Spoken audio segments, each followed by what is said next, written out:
Good morning class.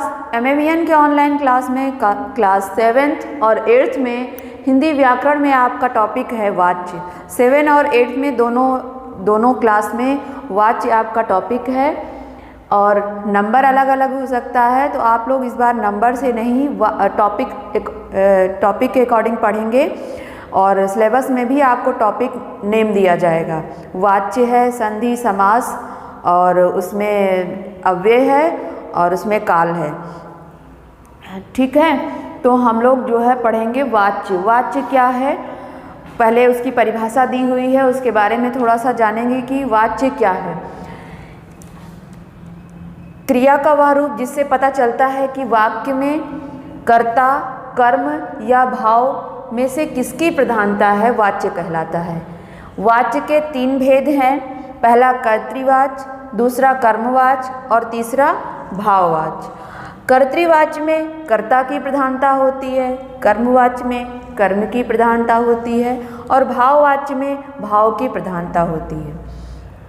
इसमें कर्तृवाच्य के विषय में दिया गया है जिस वाक्य में क्रियाकर्ता के लिंग और वचन के अनुसार होती है। क्रिया, जहाँ पर क्रिया जो है कर्ता के लिंग और वचन, लिंग पढ़ा है हम लोगों ने, हिंदी में 2 लिंग होते हैं, वचन भी 2 होते हैं, एक वचन बहुवचन और लिंग स्त्रीलिंग पुल्लिंग। तो जहाँ पर क्रिया जो है कर्ता के लिंग और वचन के अनुसार होती है वह वाक्य कर्तृवाच्य कहलाता है। जैसे अमित गाना गाता है, यहाँ पर समझिए आप लोग, यहाँ पर लिखा है अमित, अमित एक वचन है, कह रहा है लिंग और वचन, तो अमित क्या है, एक वचन है और पुल्लिंग है।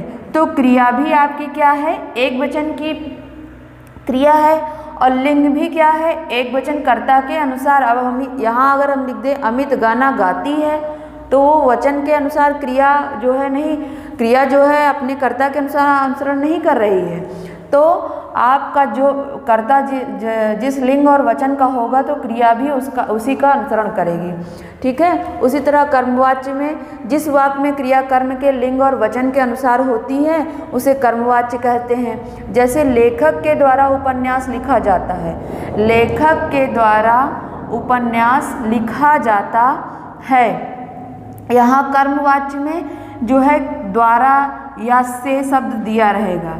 ठीक है, यहाँ पर क्रिया क्या है, क्रिया जो है उपन्यास लिखा जाता है, इसके अनुसार चल रही है। कहने का मतलब ये है कि चाहे कर्तृवाच्य हो चाहे कर्मवाच्य हो, उसमें अगर आपकी क्रिया जो है कर्ता के अनुसार लिंग और वचन को परिवर्तन होता है तो वहाँ पर अगर कर्म के अनुसार परिवर्तन होता है तो कर्म की प्रधानता होगी, कर्ता के अनुसार परिवर्तन हो रहा है क्रिया में तो वो कर्ता की प्रधानता होगी। ठीक है, तो भाववाच्य में आइए अब जानते हैं क्या है। भाववाच्य में भाव की प्रधानता होती है। यदि वाक्य में क्रिया का प्रयोग करता हुआ कर्म के लिंग वचन के अनुसार ना होकर, ना भाववाच्य में क्या है कि ना क्रिया कर्ता के अनुसार है ना कर्म के अनुसार है, कर्म के लिंग और वचन के अनुसार नहीं होती है, तो वो भाव के अनुसार होता है, जो उसका भाव होता है, क्या वो कहना चाह रहा है, उसे भाववाच्य कहते हैं। जैसे संजीव से खेला नहीं जाता, तो संजीव से खेला नहीं जाता, इसमें हमें भाववाच्य में एक चीज़ याद रखेंगे हमेशा से ही, ये नकारात्मक वाक्य होता है।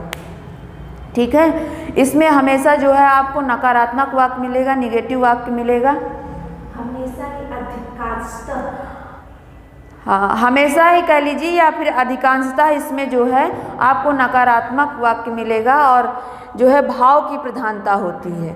खेला नहीं जाता, जैसे खेला क्या है, ये भाव बता रहा है, खेलने का जो भाव प्रकट कर रहा है, खेला नहीं जाता। ठीक है, और उसके बाद आप में कुछ वाच्य परिवर्तन भी दिए हुए हैं, जैसे कर्तृवाच्य से कर्मवाच्य में बदलना, कर्तृवाच्य से कर्मवाच्य में बदलना। जैसे दिया हुआ है वह पुस्तक पढ़ता है, तो वह क्या है, वह कर्ता जो है आपका क्या है, एक वचन का है, पुल्लिंग है। पुल्लिंग कैसे पता चल रहा है, इस क्रिया के अनुसार पता चल रहा है कि वह कर्ता जो है पुल्लिंग है, और क्रिया से ये भी पता चल रहा है कि वह जो है वचन कैसा है, एक वचन का है कि बहुवचन का है। फिर दिया हुआ उसके द्वारा पुस्तक पढ़ी जाती है। फिर इसका कर्मवाच्य में परिवर्तन हुआ, उसके द्वारा, वह को यहाँ पर बदल दिया गया उसके द्वारा। अब यहाँ जो क्रिया बदल रही वो किसके अनुसार बदल रही है? वो पुस्तक आपका क्या है? पुस्तक पढ़ी जाती है।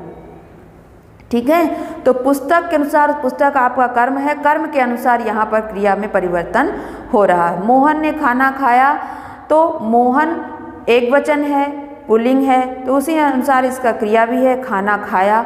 तो मोहन के द्वारा खाना खाया गया। मैं गाने गाऊंगा, तो मेरे द्वारा गाने गाए जाएंगे। वे फल लाए, उनके द्वारा फल लाए गए। तो इस तरह से आपको परिवर्तन करना है। फिर कर्तृवाच्य को भाववाच्य में बदलना है।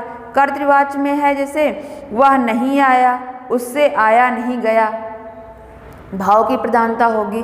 तो इस तरह से आपको परिवर्तन करना है और सीखना है, बार बार इसका अभ्यास करना है। जो भी एक्सरसाइज इसमें दी हुई है आपको स्वयं से करना है। जहाँ कहीं भी कोई दिक्कत होगी तो आप लोग जो है उसमें, यहाँ जब विद्यालय में कॉपी चेक कराने के लिए आएंगे तब वहाँ जो है पूछेंगे। ठीक है, तो आज की क्लास में बस इतना ही। इसको अच्छे से पढ़िएगा, समझिएगा, बार बार अभ्यास करिएगा। Thank you for